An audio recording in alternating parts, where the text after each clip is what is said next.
मार्ग सापडला परिव्रज्या आणि निरोग हे प्रकरण पाहिलं. आज आहे गृहत्याग. सिद्धार्थाने भारद्वाजाच्या हस्ते परिव्रज्या घेण्याचा विचार केला. भारद्वाजाचा आश्रम कपिलवस्तूमध्ये होता. त्याप्रमाणे तो दुसरे दिवशी आपला आवडता घोडा कंठक यावर आरूढ होऊन व आपला आवडता सेवक छन्न याला बरोबर घेऊन आश्रमाकडे निघाला. तो जसजसा आश्रमाच्या जवळ आला तसतसे एखाद्या नवीनच येणाऱ्या नवरदेवाला पाहण्यासाठी यावे तशी अनेक स्त्री पुरुषांनी बाहेर येऊन त्याला भेटण्यासाठी दरवाजापाशी एकच गर्दी केली. आणि जेव्हा ते त्याच्याजवळ आले तेव्हा ते आश्चर्यचकित होऊन त्याच्याकडे पाहू लागले व त्यांनी अस्फुट कमलाप्रमाणे हात जोडून त्याला वंदन केले. ते त्याच्या सभोवती उभे राहिले. त्यांची अंतकरणे भावाकुल झाली होती. जणू काही प्रेमाने प्रफुल्लित होऊन पण निश्चल नयनांनी ते त्याला प्राशन करीत होते. काही स्त्रियांना वाटले की तो साक्षात कामदेवाचा अवतारच आहे, कारण तशा सुंदर लक्षणांनी तो जात्याच सालंकृत होता. काहींना तर त्याची कोमलता व राजचर्या पाहून आपल्या दिव्य किरणांनी युक्त असा चंद्रच पृथ्वीवर प्रत्यक्ष उतरलेला आहे असा तो भासला. दुसऱ्या काही जणी त्याच्या सौंदर्याला भाळून जणू काय त्याला गिळून टाकावे म्हणून जांभया देत होत्या आणि एकमेकींकडे नजरा रोखून हलकेच निश्वास टाकीत होत्या. अशा प्रकारे स्त्रिया त्यांच्याकडे नजरा लावून केवळ पाहत राहिल्या होत्या. त्यांच्या मुखातून शब्द येत नव्हता की त्यांच्या चेहऱ्यावर स्मित येत नव्हते. परिव्रज्या घेण्याच्या त्यांच्या निर्णयाचा विचार करीत दीडमूळ स्थितीत त्याच्या भोवती त्या उभ्या राहिल्या. मोठ्या प्रयासाने त्या गर्दीतून त्याने आपली सुटका करून घेतली आणि आश्रमाच्या दारात प्रवेश केला. आपण परिव्रज्या घेत असताना शुद्धोधनाने व प्रजापती गौतमीने तेथे उपस्थित राहावे हे सिद्धार्थाला आवडले नाही, कारण त्याला ठाऊक होते की दुःखावेगाने ती स्वतःला सावरून धरू शकणार नाही. परंतु ती त्याच्या न कळत अगोदरच आश्रमात येऊन पोहोचली होती. आश्रमाच्या आवारात प्रवेश करताच तेथे जमलेल्या लोकात आपले माता पिता असल्याचे त्याने पाहिले. आपल्या माता पित्यास पाहताच तो प्रथम त्यांच्याजवळ गेला आणि त्याने त्यांचा आशीर्वाद मागितला. त्यांच्या भावना इतक्या दाटून आल्या होत्या की त्यांच्या मुखातून एक शब्दही बाहेर पडत नव्हता. त्यांनी रडून त्याला कवटाळून धरले आणि आपल्या अश्रूंनी न्हाऊन काढले. छन्नाने कंठकाला आश्रमातील एका झाडापाशी बांधून तो तेथे उभा होता. शुद्धोधन व प्रजापती रडत असलेली पाहून त्यालाही भरून आले आणि तो रडू लागला. मोठ्या कष्टाने सिद्धार्थ आपल्या माता पित्यांपासून दूर झाला व छन्न जेथे उभा होता तेथे गेला. त्याने त्याला आपले कपडे व अलंकार घरी परत नेण्यासाठी दिले. त्याने परिव्राजकाला आवश्यक असे आपले मुंडन करून घेतले. त्याचा चुलत भाऊ महाना याने परिव्राजकाला योग्य अशी वस्त्रे व भिक्षापात्र आणले. सिद्धार्थाने ते वस्त्र परिधान केले. अशा प्रकारे परिव्राजकाच्या जीवनात प्रवेश करण्याची पूर्वतयारी करून सिद्धार्थ परिव्रजेची दीक्षा घेण्याकरिता भारद्वाजापाशी गेला. भारद्वाजाने आपल्या शिष्यांच्या सहाय्याने आवश्यक तो संस्कार विधी केला आणि सिद्धार्थ गौतम परिव्राजक झाल्याचे जाहीर केले. परिव्रजा घेण्याची व विलंब न लावता शाक्य राज्याच्या सीमेबाहेर जाण्याची आपण शाक्य संघाच्या समोर दुहेरी प्रतिज्ञा केली असल्याचे स्मरण ठेवून परिव्रजेचा संस्कार आटोपल्यावर लगेच सिद्धार्थ आपल्या प्रवासाला निघाला. जो जनसमुदाय आश्रमात जमला होता तो नेहमीपेक्षा फार मोठा होता, कारण गौतमाला परिव्रजा घ्यावयास लागणारी परिस्थितीच मोठी असाधारण होती. राजपुत्र आश्रमाच्या बाहेर पडताच तो जनसमुदायही त्याच्या मागोमाग जाऊ लागला. त्याने कपिलवस्तू सोडले आणि तो अनोभा नदीच्या दिशेने जाऊ लागला. त्याने मागे वळून पाहिले तेव्हा तो जनसमुदायही अद्याप त्याच्या मागोमाग येत असलेला त्याने पाहिला. तो थांबला आणि त्या समुदायास उद्देशून म्हणाला, बंधूंनो आणि भगिनींनो, तुम्ही माझ्या मागोमाग येण्यापासून काही उपयोग होणार नाही.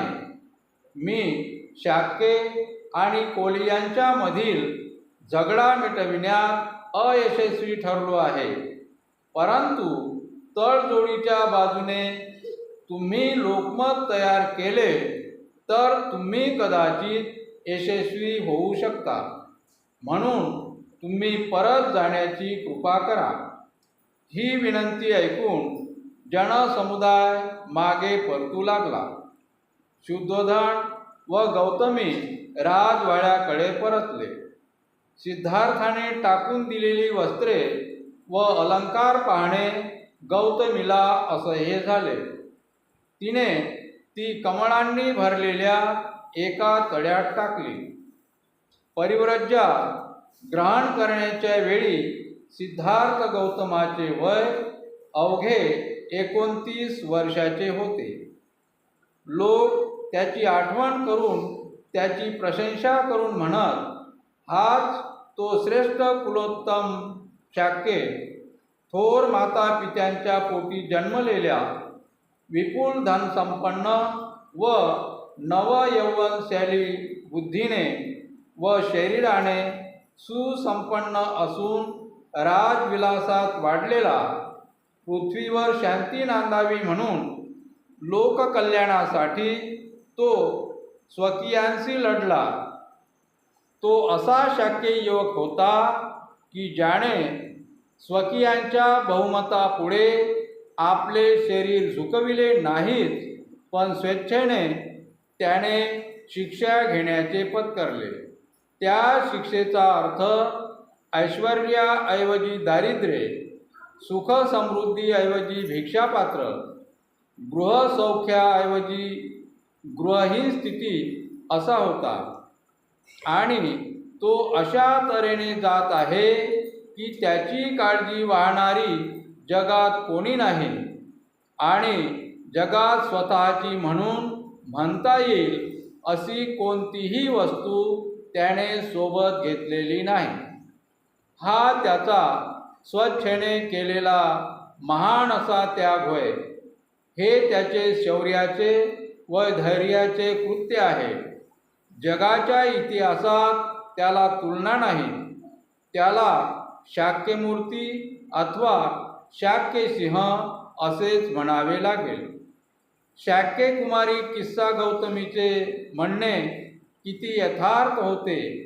सिद्धार्थ गौतमाच्या संबंधी तिने म्हटले होते, धन्य त्याची माता धन्य त्याचा पिता ज्यांनी अशा पुत्राला जन्म दिला, धन्य ती पत्नी जिला असा पती लाभला. भारद्वाजाच्या हस्ते सिद्धार्थ गौतमाने परिव्रज्या घेण्याचा विचार केला आणि त्या भारद्वाजाचा आश्रम कुठं होता? कपिलवस्तू नगरामध्येच होता. आणि मग दुसरे दिवशी आपला आवडता घोडा घेऊन त्याच्यावर स्वार झाला आणि त्याचा आवडता शिष्य कोण होता? छन्न. याला सोबत घेऊन तो आश्रमाकडे जाण्यास निघाला. आणि जसजसा तो आश्रमाच्या जवळजवळ जात होता तसतसे लोक त्याला पाहण्यासाठी गर्दी करत होते. त्या ठिकाणी बरेचसे लोक जमले होते. लोकांनी त्या दारापाशी खूपच गर्दी केली होती, नाही काय? आणि मग आता सिद्धार्थ गौतम परिव्रज्या घेणार आणि ही कपिलवस्तू नगरी सोडून तो जाणार, हे पाहून लोक त्याच्याकडे आश्चर्यचकित होऊन पाहत होते. भावाकुल होत होते. कोणाची अंतःकरणे दाटून येत होती. आणि असं करता करता या गर्दीमधून तो सिद्धार्थ गौतम आश्रमामध्ये शिरला. आणि त्या ठिकाणी जाऊन पाहतो तर त्याचे माता पिता त्या ठिकाणी हजर होते. ते खूप रडत होते. तेव्हा सिद्धार्थ गौतम सुरुवातीला त्याच्याजवळ गेला, त्यांना आशीर्वाद मागितला आणि नंतर परिव्राजे म्हणजे तो त्या छन्नाजवळ गेला. जे वस्त्र आहे, जे राजघराण्यातले वस्त्र त्याने घातलेले होते, ते वस्त्र आणि अलंकार हे सगळं कोणाजवळ दिलं? त्यांना छन्नाजवळ दिलं. आणि नंतर तो मुंडन केलं. त्या परिव्राजकाला आवश्यक असलेले कपडे त्यानं घातले, भिक्षापात्र घेतलं आणि मग तो भारद्वाजापाशी दीक्षा घेण्यासाठी गेला. त्या ठिकाणी भारद्वाजाने काही त्याचे जे शिष्य होते त्या शिष्याला म्हणजे परिव्राजकासाठी जे काही संस्कार करायला लागत होते, नाही का, ते संस्कार विधी त्यांनी केला. आणि भारद्वाजाने सिद्धार्थ गौतम परिव्राजक झाल्याचे जाहीर केले. आणि नंतर उशीर न करता त्या सिद्धार्थ गौतमाने जी काही प्रतिज्ञा घेतली होती की मी लवकरच हा देश सोडून जाणार, त्याची आठवण ठेवून तो संस्कार विधी आटोपल्यानंतर सिद्धार्थ गौतम आपल्या प्रवासाला निघाला. आणि जसजसा तो पुढं जात होता तसतसा तिथं उपस्थित असलेला जनसमुदाय त्या सिद्धार्थ गौतमाच्या मागं जात होता. आणि जेव्हा सिद्धार्थ गौतमाने मागे वळून पाहिले तेव्हा तो जनसमुदाय आपल्या मागं येत आहे असे त्याने पाहिले. आणि सिद्धार्थ गौतम त्या ठिकाणी थांबला, उभा राहिला आणि त्यांना उद्देशून म्हणाला की तुम्ही माझ्या मागे येऊन काहीही उपयोग होणार नाही. मी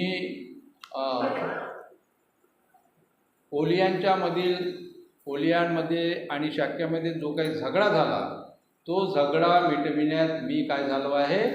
अयशस्वी झालो आहे. परंतु तुम्ही तो झगडा मिटवण्याच्या करिता जर तुम्ही लोकमत तयार केले तर कदाचित तुम्ही यशस्वी व्हाल अशी मला आशा वाटते. म्हणून तुम्ही घरी परत जा असे मी तुम्हाला विनंती करतो. आणि हे ऐकून जो काही जनसमुदाय त्याच्या मागे चालला होता तो मागे परतला. आणि शुद्धोधन आणि गौतमीसुद्धा राजवाड्याकडे गेले. आणि त्याचे जे कपडे आणि अलंकार होते ते गौतमीने कुठं टाकले?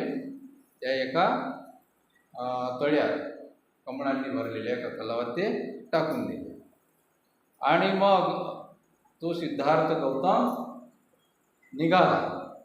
तर ज्यावेळेस सिद्धार्थ गौतमाने परिव्रज्या घेतली, संन्यास घेतला, त्यावेळेस सिद्धार्थ गौतमाचे वय किती होते? 29 वर्षाचे होते. कपिलवस्तू नगरी सोडून अनोबा नदीच्या दिशेने तो जाण्यास निघाला. आणि म्हणूनच त्या शाक्यकुमारी गौतमीनं असं म्हटलं आहे सिद्धार्थ गौतमाच्या संबंधी की धन्य त्याची माता, धन्य त्याचा पिता, ज्यांनी अशा पुत्राला जन्म दिला, धन्य ती पत्नी जिला असा पती लाभला. असं कुणी म्हटलं? शाक्यकुमारी किस्सा गौतमी हिनं सिद्धार्थ गौतमाच्या बद्दल अशा प्रकारचे शब्द काढलेले आहेत. आता आहे राजपुत्र आणि त्याचा सेवक.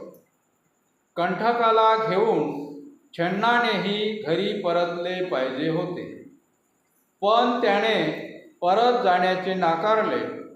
त्याने राजपुत्राला कंठकासह अनोबा नदीच्या तीरापर्यंत तरी पोहोचविण्याचा आग्रह धरला. छन्नाचा आग्रह इतका होता की त्याच्या इच्छेपुढे गौतमाला माघार घ्यावी लागली. शेवटी ते सर्वजण अनोबा नदीच्या तीरावर येऊन पोचले. तेव्हा छन्नाकडे वळून गौतम म्हणाला, मित्रा, पाठोपाठ येण्याने तुझी माझ्यावरील भक्ती स्पष्ट झाली आहे. तुझ्या स्वामी भक्तीने तू माझे हृदय जिंकले आहेस.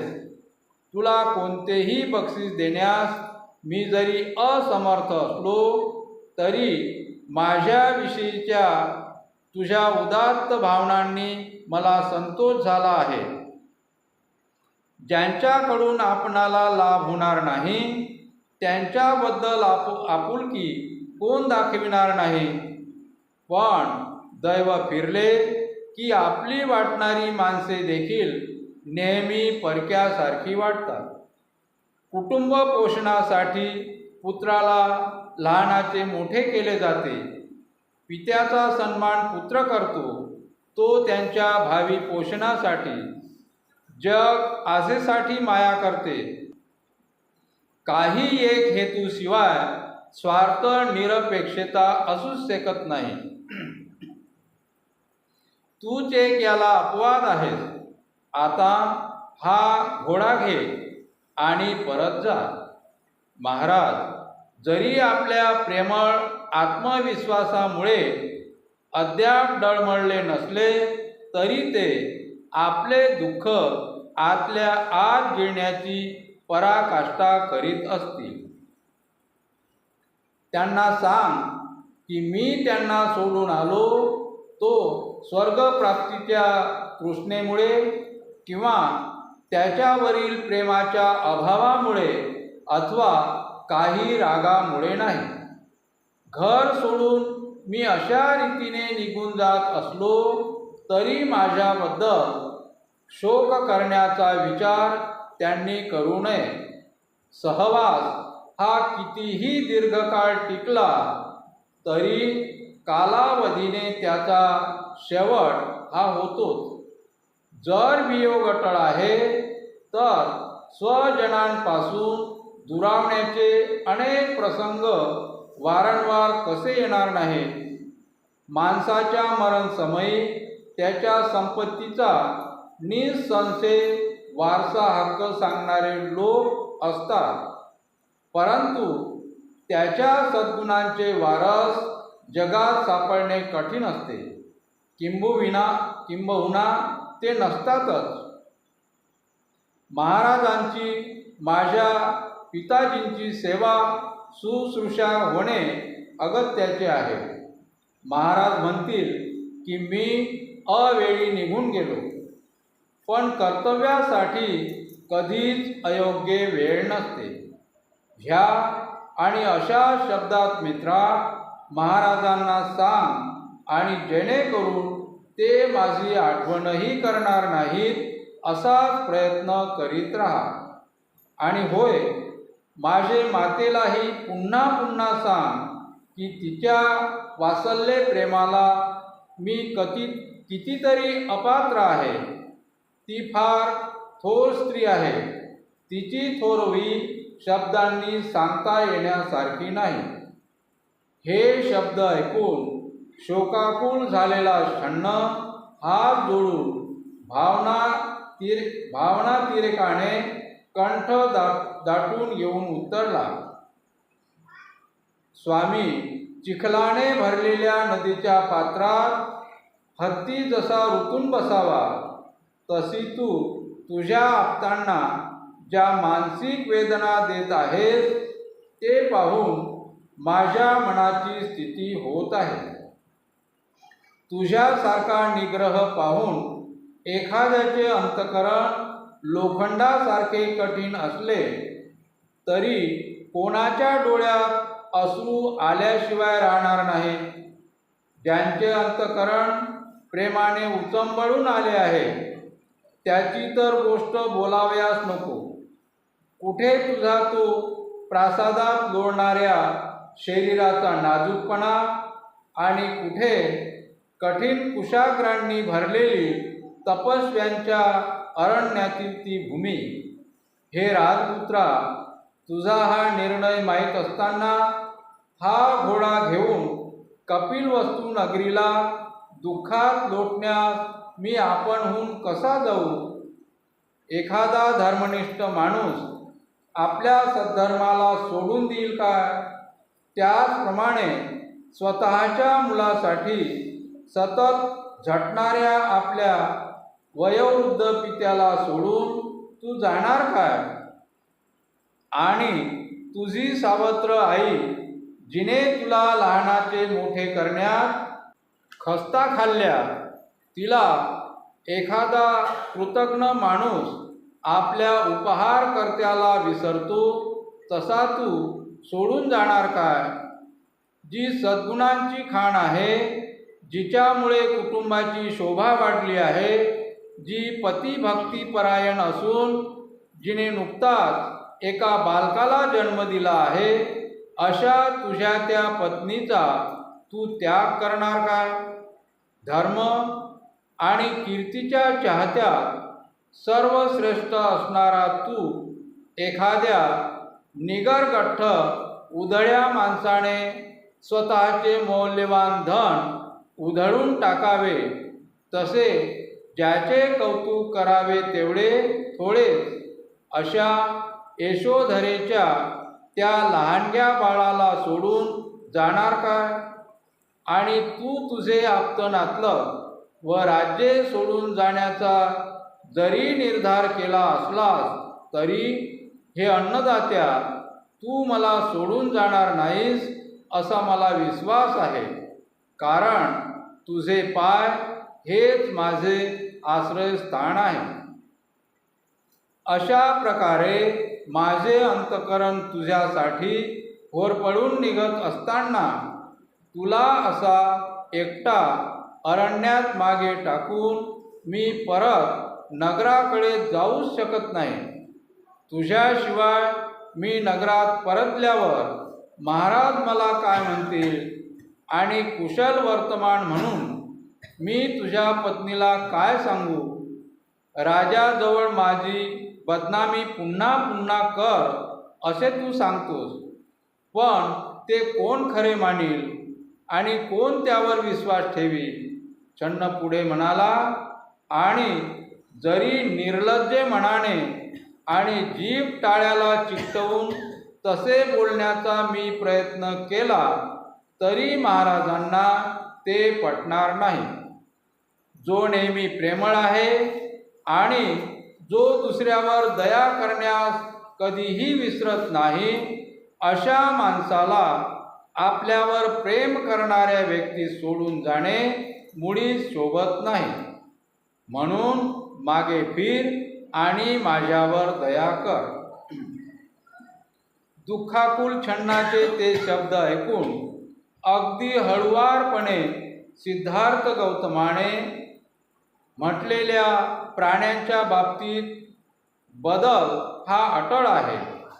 छन्न, माझ्या वियोगाचे दुःख सोडून दे. अनेक जन्मांच्या फेऱ्यात सापडलेल्या प्राण्यांच्या बाबतीत बदल हा अटळ आहे. प्रेमामुळे मी माझ्या आप्तनातलगांना सोडले नाही तरी मृत्यू आम्हाला अगतिकपणे एकमेकास सोडण्यास भाग पाडी. ती माझी आई, जिने मला अनंत वेदना सोसून आपल्या उदरी जन्म दिला. तिच्या बाबतीत मी कुठे आहे आणि माझ्या बाबतीत ती आता कुठे आहे? पक्षी जसे आपल्या निवाऱ्यासाठी झाडावर एकत्र जाऊन बसतात आणि नंतर एकमेकांपासून दूर जातात, तसे प्राणीमात्रांच्या सहवासाचा शेवट न चुकता वियोगातच होतो. ढग जसे जवळजवळ येऊन पुन्हा दूर दूर जातात, तसाच मी प्राणीमात्रांचा सहवास व वियोग मानतो. आणि ज्या अर्थी एक दुसऱ्याची फसवणूक करीत हे सर्व जग चालले आहे, त्या अर्थी भीतीदायक असणाऱ्या संयोग काळात हे माझे ते माझे असे म्हणणे बरोबर नाही. आणि म्हणून ज्या अर्थी हे सत्य आहे, त्या अर्थी माझ्या भल्या मित्रा, तू दुःख करू नकोस, परत जा.